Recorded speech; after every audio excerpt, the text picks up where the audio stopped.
In this chapter, you will learn about the methods of social science research and understand what the terms scientific and social sciences and appreciate how methods of science can help us understand the problems of society.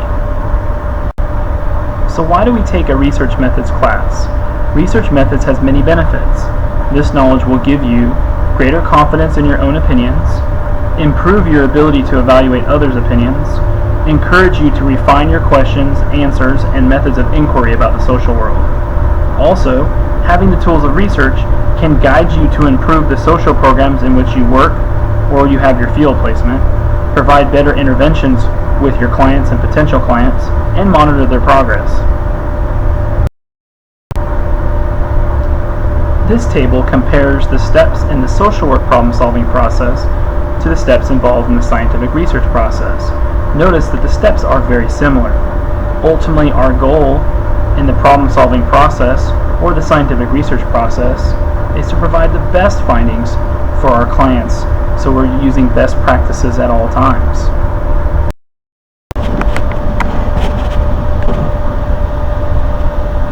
Errors in everyday reasoning.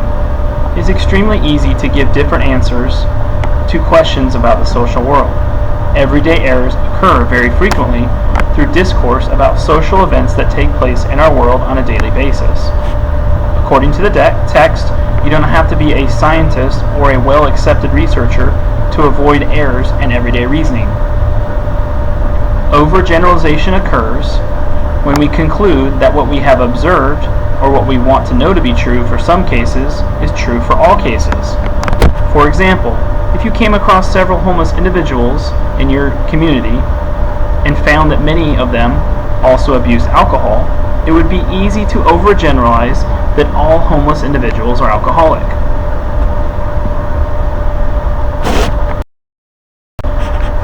For selective or inaccurate observations, or choosing to only look at things that are in line with our own preferences or beliefs. Using the previous example, we now may be convinced that all homeless individuals are substance abusers. We may easily be able to confirm our predispositions through selective observations of individuals. But we know that some homeless are homeless because they ran away from abusive family, or some are homeless because of financial reasons.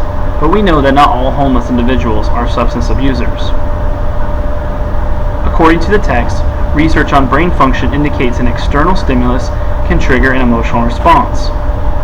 This means what something reminds us of can be far more important than what it actually is. Our observations are often inaccurate and incomplete. Think about the last 5 people you met. Are you able to accurately describe what they were all wearing? Probably not.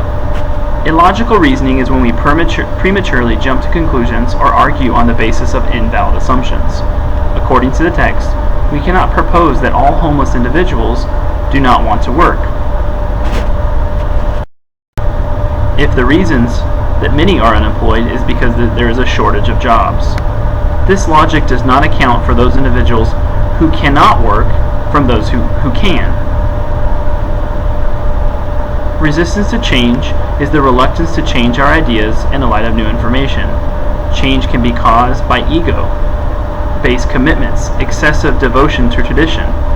It's easy to make a statement about the social world that conforms to our own needs rather than observable facts.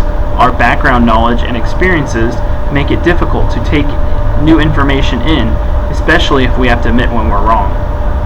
If we do things because that's the way it's always been done, the new adaptations or changes to the way which would serve our clients would never be made. Adherence to authority is the idea because someone is in position of authority has all the correct information. Be open to questioning the accuracy of authority figures. Be skeptical of the media as a source of evidence.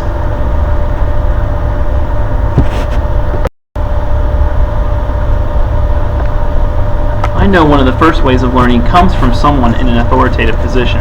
However, experts can be wrong. For example, it was once believed by researchers that a child with schizophrenia was caused by bad parenting.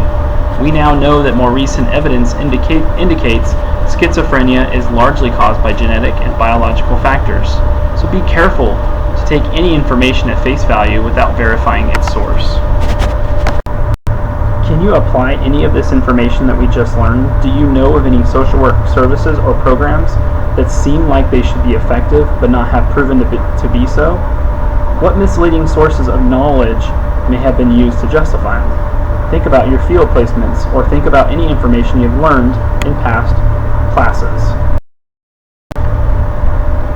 To greatly reduce potential sources of error, to answer questions about our social world, we use the scientific approach, which relies on a logical and systematic way to answer a question. Social work research relies on the social scientific approach to investigate treatment effectiveness, social conditions, organizational behavior, and social welfare policy.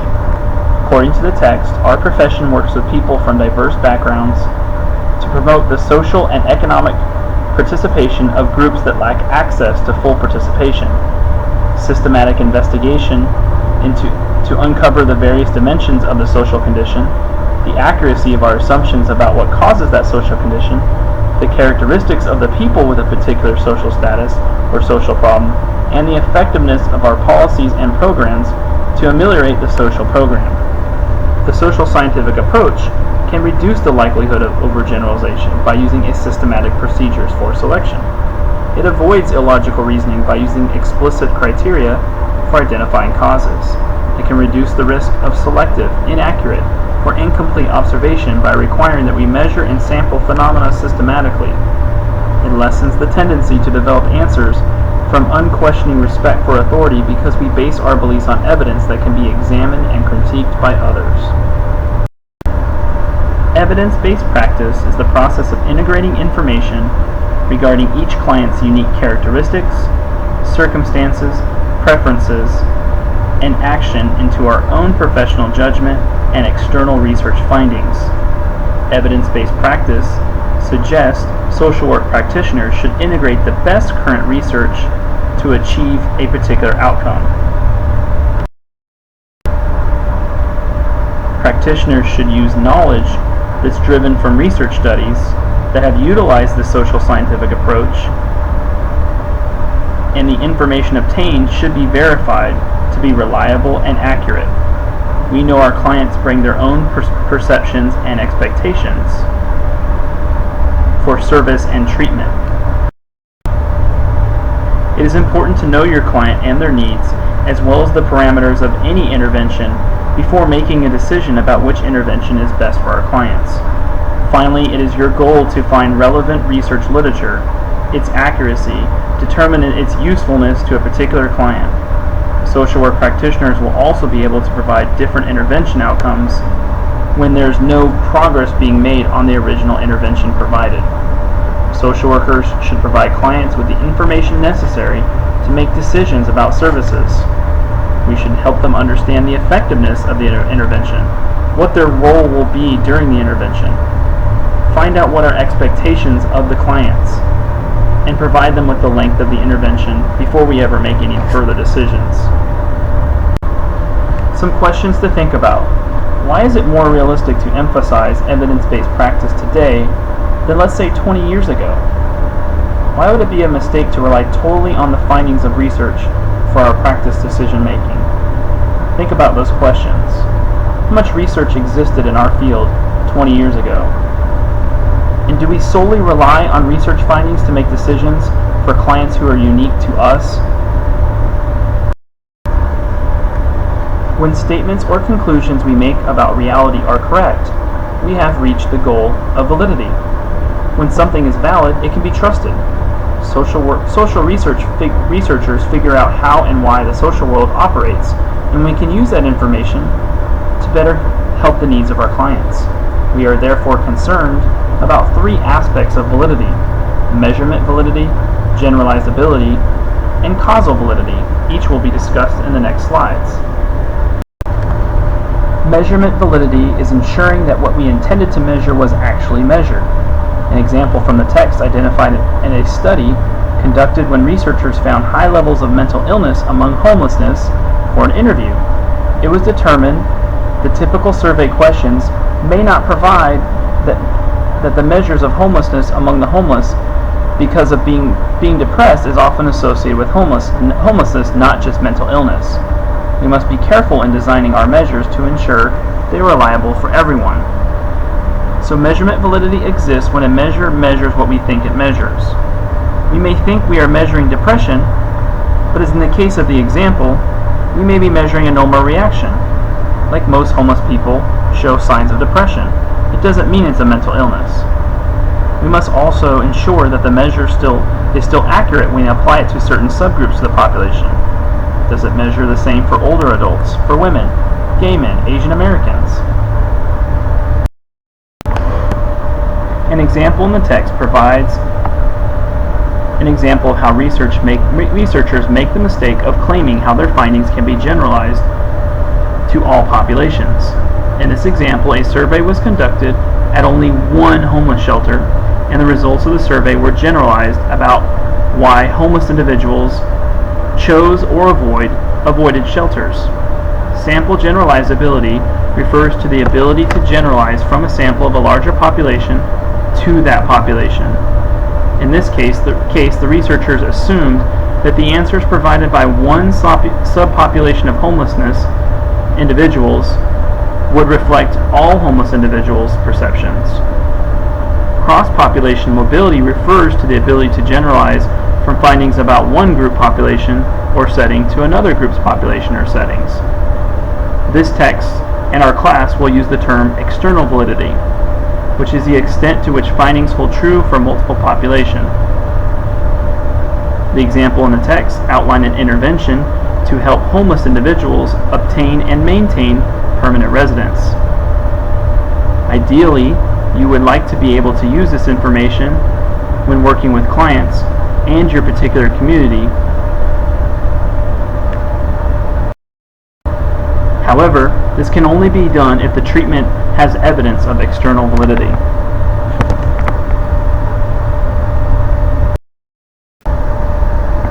Causal validity, also known as internal validity, refers to the truthfulness of an assertion that A causes B. Most research seeks to determine what causes specific outcomes. An example in the text outlines a study in which independent apartments were evaluated for their effectiveness in comparison to group homes for individuals who have been homeless and who have been diagnosed with serious mental illness.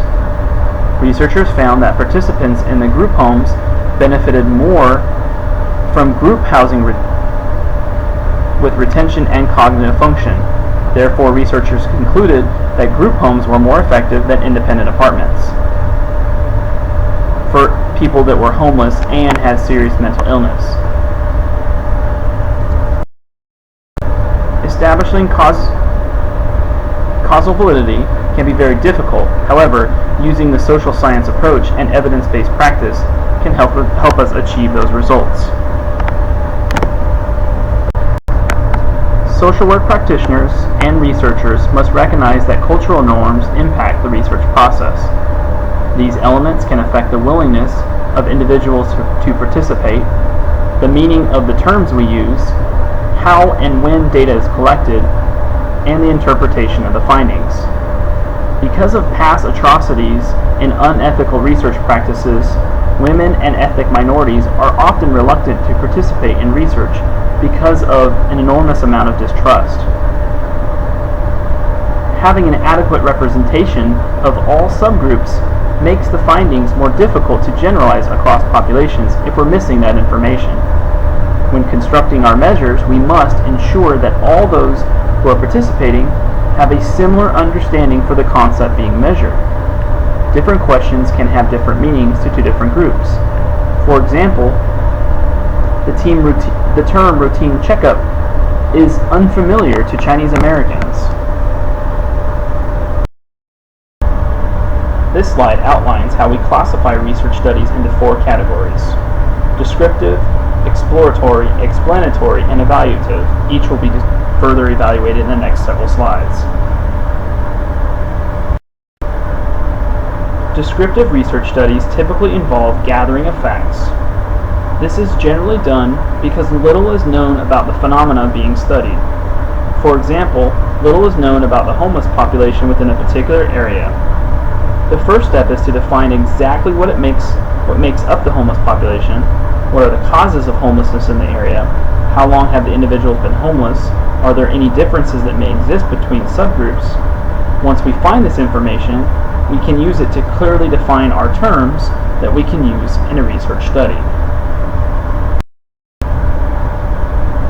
An exploratory research study is generally used once we have used the previous study to define our terms.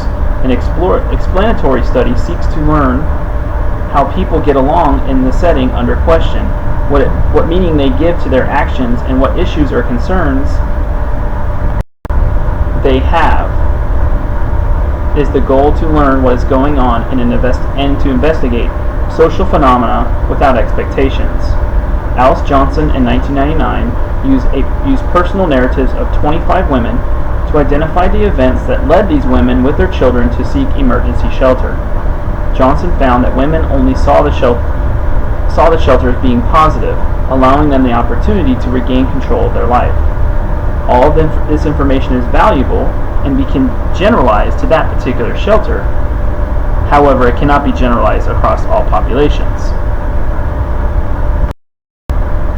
Explanatory research seeks to identify cause and effect of social phenomena and predict one phenomena will change or vary in response to the variation in some other phenomena.